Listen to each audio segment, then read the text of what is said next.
Hello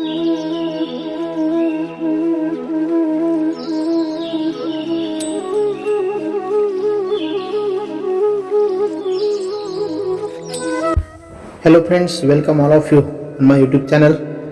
Today we are going to study 3.1, the poem which is written by famous English writer, poet Rudyard Kipling.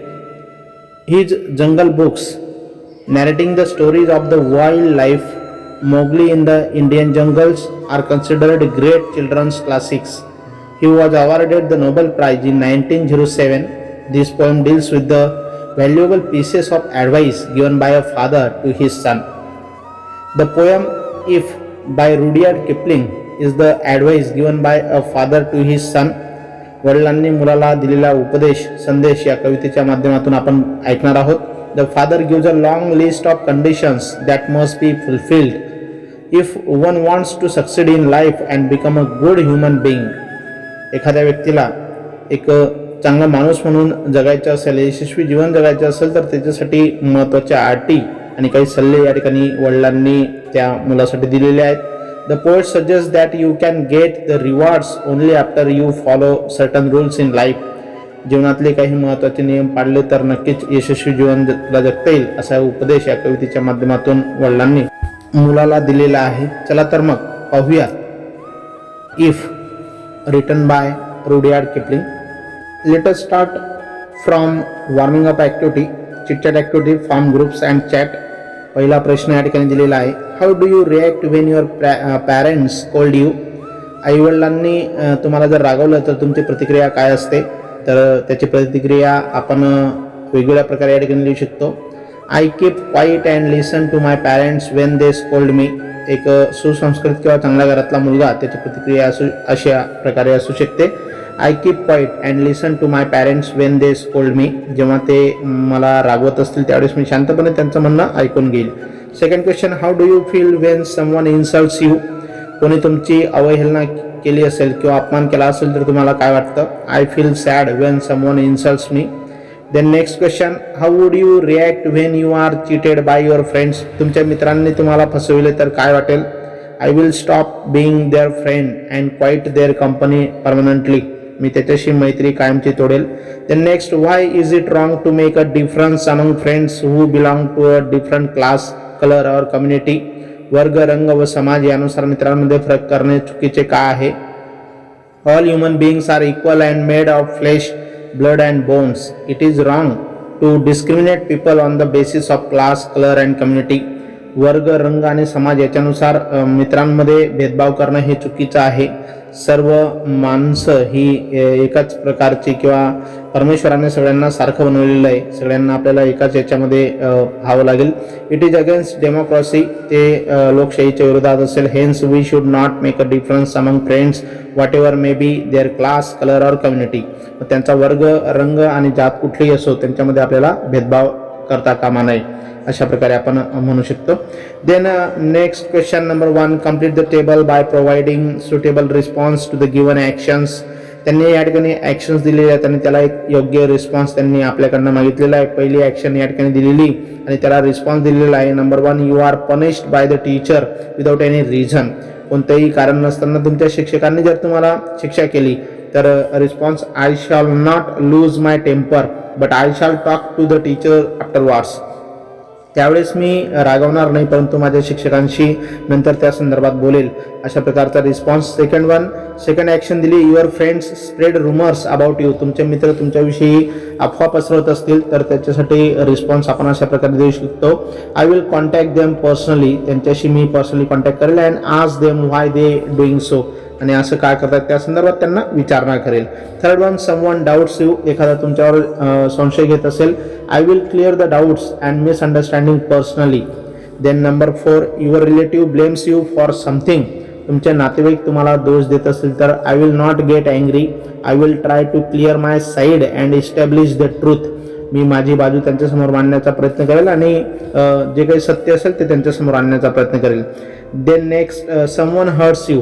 जर कोणी तुम्हाला दुखवत असेल तर if someone hurts me I will explain that it is wrong to do so. तर त्यावेळेस हे करणं चुकीचं आहे असं मी त्यांना सांगेल. Then second question, complete the sentences meaningfully and share them with the class.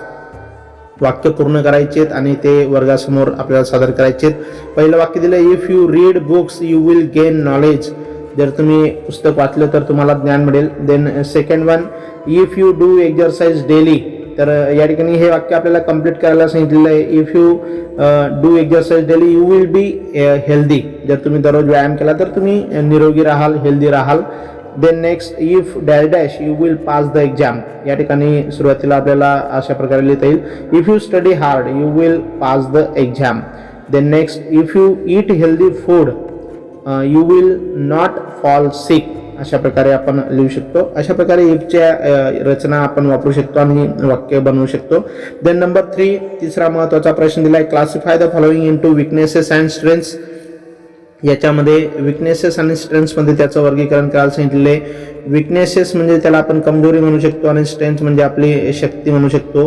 मग याच्यामध्ये त्यांनी पहिला शब्द दिला आहे फिअर, भीती. हे आपण विकनेसेसमध्ये घेऊ शकतो. कॉन्फिडन्स, आत्मविश्वास.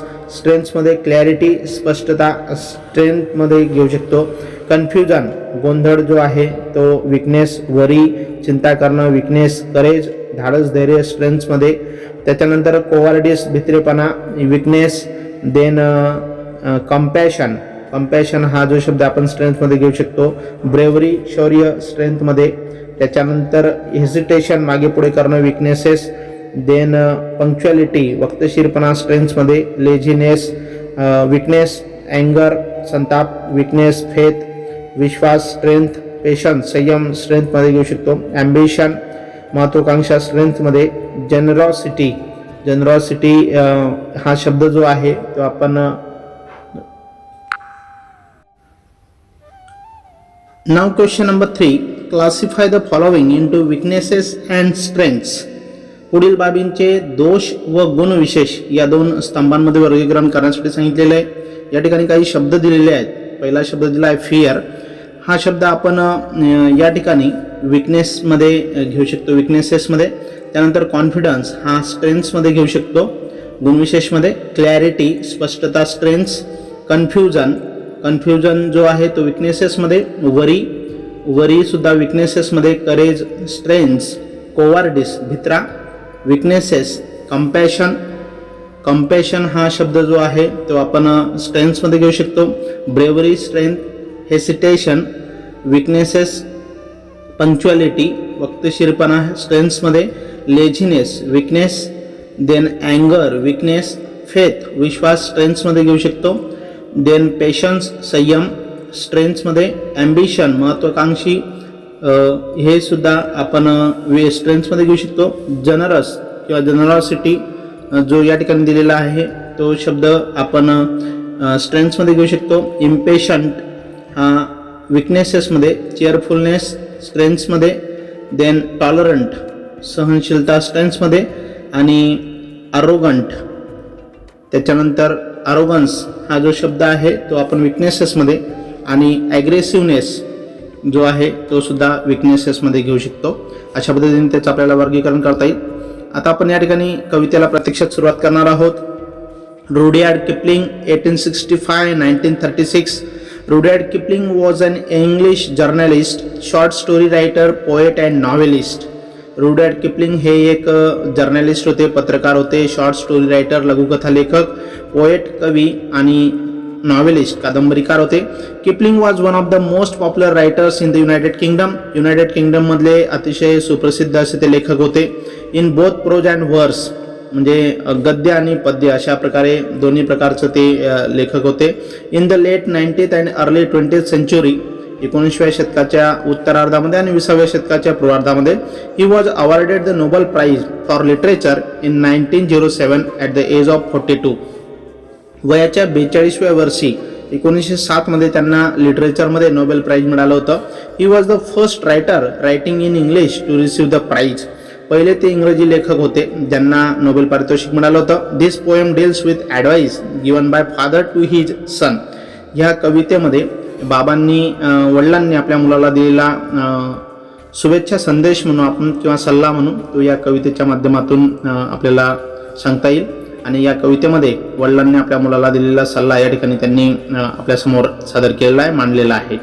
चला तर मग सुरुवात करूया प्रत्यक्ष त्या कवितेला पहिल्या स्टांजापासून. If you can keep your head when all about you are losing theirs and blaming it on you. जर तुमच्या आजूबाजूच्या लोकांची डोकी ठिकाणावर नसताना आणि ते तुमच्यावर आरोप करीत असताना, are losing theirs and blaming it on you, तुमच्यावर आरोप करत असताना, you can trust yourself when all men doubt you but make allowance for their doubting too. जेव्हा इतर लोक तुमच्यावर संशय घेत असतील आणि तुम्ही तुमचा स्वतःवर विश्वास ठेवू शकत असाल तर, if you can wait and not be tired by waiting, तुम्ही थांबू शकत असाल आणि थांबायला कंटाळत नसाल. Or being lied about, don't deal in lies, तुमच्याविषयी खोटं नाटं बोललं जात असेल आणि खोट्याच्या मार्गाने तुम्ही जात नसाल. Or being hated, don't give way to hating, जेव्हा तुमचा द्वेष होत असेल तरी तुम्ही द्वेष करीत नसाल. And yet don't look too good nor talk too wise, आणि तरी सुद्धा तुम्ही शहाणपणाचा किंवा चांगले असल्याचा आव आणत नसाल. अशा प्रकारच्या पहिल्या स्टांजामध्ये या ठिकाणी सांगितलेलं रुडयार्ड किपलिंग यांनी, जर आजूबाजूच्या लोकांची डोके ठिकाणावर नसतील आणि ते तुमच्यावर आरोप करीत असतील, तुम्ही तुमचं डोकं शांत ठेवू शकत असाल. जेव्हा इतर लोक तुमच्यावर संशय घेत असतील आणि तुमचा स्वतःवर विश्वास असेल तरी इतरांना संशय घ्यायला संधी देत नसाल.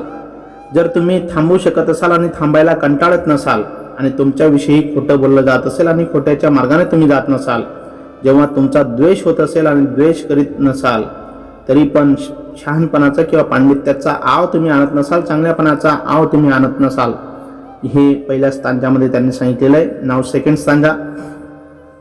If you can dream and not make dreams your master, जेव्हा स्वप्न पाहिली तरी स्वप्नांना तुमच्यावर तुम्ही अधिराज्य करू देत नसाल.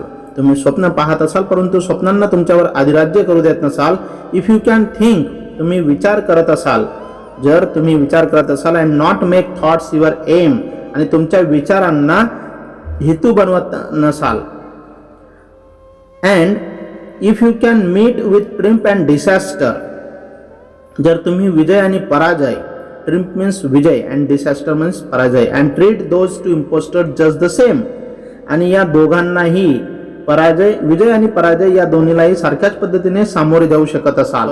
If you can hear the truth you have spoken, जर तुम्ही तुमचं सत्य फिरवून दुष्ट लोकांनी वेळवाकडं केलं ऐकू शकत असाल. If you can bear to hear the truth, तुम्ही तुमच्याकडे असलेल्या सत्याला फिरवून दुष्ट लोकांनी make a trap for fools, दुष्ट लोकांनी you have spoken twisted by news to make a trap for fools, दुष्ट लोकांनी तुमच्याबद्दल वेळवाकडं बोललेलं सहन करण्याची तुमच्यामध्ये ताकद असेल. Or watch the things you gave your life to broken and stoop and build M up with worn out tools, किंवा ज्याच्यासाठी प्राणपणाला लावले त्या गोष्टी मोळकळीस येताना बघू शकत असाल. ऑर वॉच द थिंग्स, तुम्ही त्या गोष्टी बघू शकत असाल. You gave your life to, तुमचं संपूर्ण जीवन प्राणपणाला लावून तुम्ही ज्या गोष्टी बनवल्या घडवल्या त्या गोष्टी तुमच्यासमोर मोळकळीस येत असतील, ते बघण्याची ताकद तुमच्यामध्ये असेल.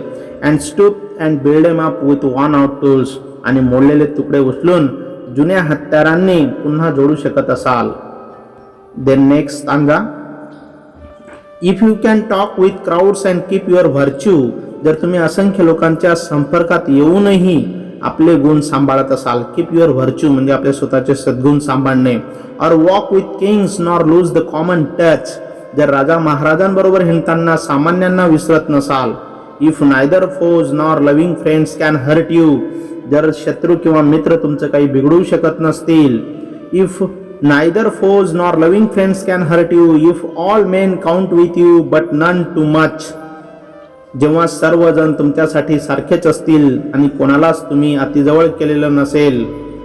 If you can feel the unforgiving minutes, जर क्षमा न करणाऱ्या प्रत्येक मिनिटातले with 60 seconds worth of distance run, प्रत्येक मिनिटातले 60 सेकंद तुम्ही मूल्यवान करू शकत असाल तर युअर्स इज द अर्थ, तर मित्रा ही पृथ्वी तुझी आहे.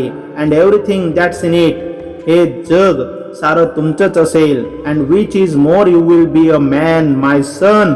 आणि अधिक काय सांगू मुला, तू एक चांगला माणूस होऊ शकशील, असं या ठिकाणी रुडयार्ड किपलिंग यांनी या कवितेच्या शेवटच्या स्टांजामध्ये सांगितलेलं आहे. अशा प्रकारे विद्यार्थी मित्रांनो, आज आपण या ठिकाणी ही कविता रुडयार्ड किपलिंग यांनी रचलेली इफ ही कविता या ठिकाणी समजून घेतली. या कवितेवरच्या ॲक्टिव्हिटीज स्टांझाज आपण एक्स्ट्रॅक्ट या ठिकाणी आता समजून घेणार आहोत. त्यावरील ॲक्टिव्हिटीज आपण समजून घेणार आहोत. चला तर मग बघूयात फर्स्ट स्टांझा. नमस्कार मित्रांनो, चला तर मग या कवितेवरच्या ॲक्टिव्हिटीज आपण या ठिकाणी पाहूयात. इफ 3.1 इफ या कवितेवरील ॲक्टिव्हिटीजला आपण सुरुवात करणार आहोत. Passage number 1, extract number 1, extract first. If you can keep पासून तर विथ ओर्न आउट टूल्स इथपर्यंत हा पहिला पद्यांश आहे, पहिला एक्स्ट्रॅक्ट आहे. याच्यामध्ये पहिली ॲक्टिव्हिटी दिलेली आहे सिम्पल फॅक्च्युअल ॲक्टिव्हिटी 2 मार्कांसाठी. आणि या ॲक्टिव्हिटीमध्ये पहिला प्रश्न दिला आहे, read the following bits of advice and state whether you agree or disagree with them. या ठिकाणी काही ॲडवाईसचे बिट्स दिलेले आहेत, सल्ले दिलेले आहेत आणि त्याच्यासाठी तुम्ही ॲग्री आहात की डिसॲग्री त्या संदर्भात त्यांनी विचारलेलं आहे. पहिलं वाक्य या ठिकाणी अशा प्रकारे दिलं आहे, get angry when others commit mistakes. इतर लोक चुका करत असतील त्यावेळेस त्यांच्यावर रागावणं, संताप करणं. तर याच्यासाठी आपण डिसॲग्री हे ऑप्शन घेऊ शकतो. दुसरं वाक्य दिलेलं आहे, रन अवे फ्रॉम ट्रबल्स. संकट असतील, समस्या असतील त्यांच्यापासून पळ काढणं. तर याला सुद्धा आपण डिसॲग्री म्हणणार आहोत. थर्ड वन, तिसरं जे get angry when others put blame on us. इतर लोक ज्यावेळेस आपल्याला दोष देत असतील त्यावेळेस त्यांच्यावर संताप करणं, हे सुद्धा आपण डिसॲग्रीमध्ये घेऊ शकतो. And then last one, reconstruct something we have built with care even if it has been broken by others. आपण काही एखादी गोष्ट केलेली असेल, काहीतरी चांगलं केलेलं असेल आणि इतर लोकांकडनं जर ते तोडलं गेलं असेल किंवा त्याचं काही नायनाट केला गेला असेल किंवा नष्ट केलं गेलं असेल तर ते पुन्हा उभारण्याचं आपल्यामध्ये सामर्थ्य असलं पाहिजे किंवा आपण ते उभारलं पाहिजे. अशा प्रकारचं एक वाक्य. तर याच्यासाठी आपण ॲग्री हे ऑप्शन घेऊ शकतो. देन ॲक्टिव्हिटी नंबर 2, दुसरी महत्त्वाची ॲक्टिव्हिटी आपण या ठिकाणी कॉम्प्लेक्स फॅक्च्युअल ॲक्टिव्हिटी जी विचारली जाते 2 मार्कांसाठी. त्या ॲक्टिव्हिटीवर या ठिकाणी प्रश्न दिला आहे, look at the use of opposite reactions in the poem. या कवितेतल्या ज्या काही ऑपोजिट रिॲक्शन्स दिलेल्या आहेत त्या रिॲक्शनच्या संदर्भात त्यांनी दिलेलं आहे. फॉर एक्झाम्पल एक उदाहरण दिलेलं आहे, if you can keep your head when all about you are losing theirs. या ओळीमध्ये ऑपोजिट रिॲक्शन दिलेली, विरोध दर्शवणारी किंवा विरोधाभास दर्शवणाऱ्या 2 कृती एकाच वाक्यामध्ये, सेंटेन्समध्ये दिलेल्या आहेत. आणि अशा प्रकारचा त्यांनी प्रश्न विचारलेला आहे, find 4 other such opposite reactions from the extract. या एक्स्ट्रॅक्टमधून अजून आपल्याला 4 ऑपोजिट रिॲक्शनची वाक्य लिहायला सांगितलेत. मग याच्यामध्ये पहिलं वाक्य आपण लिहू शकतो, or being lied about don't deal in lies. हे पहिलं वाक्य ऑपोजिट रिॲक्शन दर्शवणारं. Second sentence, or being hated don't give way by to hating. दुसरं opposite reaction, you can think and not make thoughts your aim. Then number 4, चौथं जे, you can trust yourself when all men doubt you. इतर लोक तुमच्यावर संशय घेत असेल त्यावेळेस तुमच्या स्वतःवर विश्वास असला पाहिजे. अशा प्रकारचं एक ऑपोजिट रिॲक्शन दर्शवणारं वाक्य. अशा प्रकारे 4 वाक्य आपण लिहू शकतो.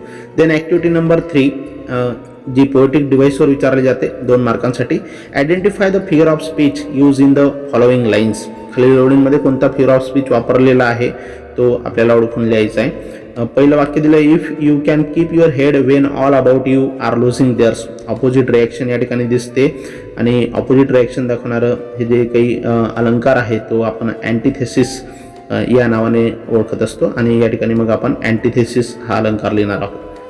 Second sentence, if you can meet with triumph and disaster and treat those who impostors just the same. या ठिकाणी पर्सोनिफिकेशन हा अलंकार आपण सांगू शकतो. विजय आणि पराजयाशी या ठिकाणी बोलणं किंवा संभाषण आपल्याला दिसून येतं आहे. पर्सोनिफिकेशन हा अलंकार.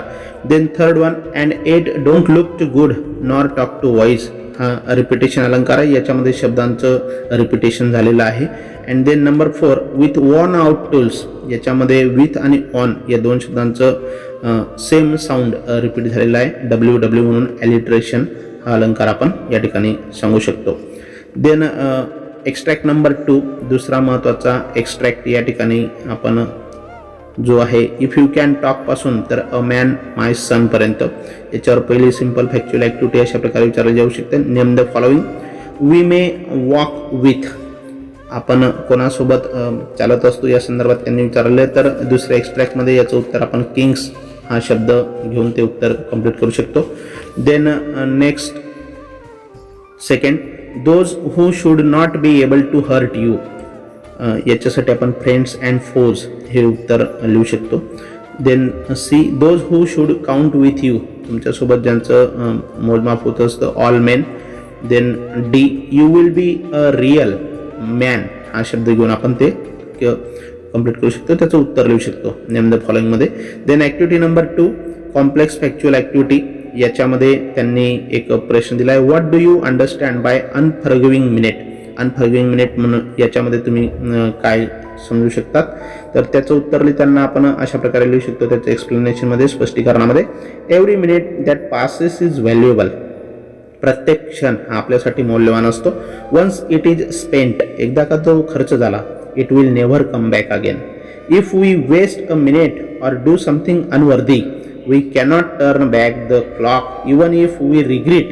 In this sense, time is unforgiving. Hence, the poet describes the minute as unforgiving minute. म्हणून वेळ ही खूप मूल्यवान. एकदा आपण वाया घालवला वेळ तो आपल्याला कधीही परत मिळत नसतो. त्या संदर्भात त्यांनी अनफॉरगिव्हिंग मिनिट या संदर्भात त्यांनी या ठिकाणी सांगितलेलं आहे.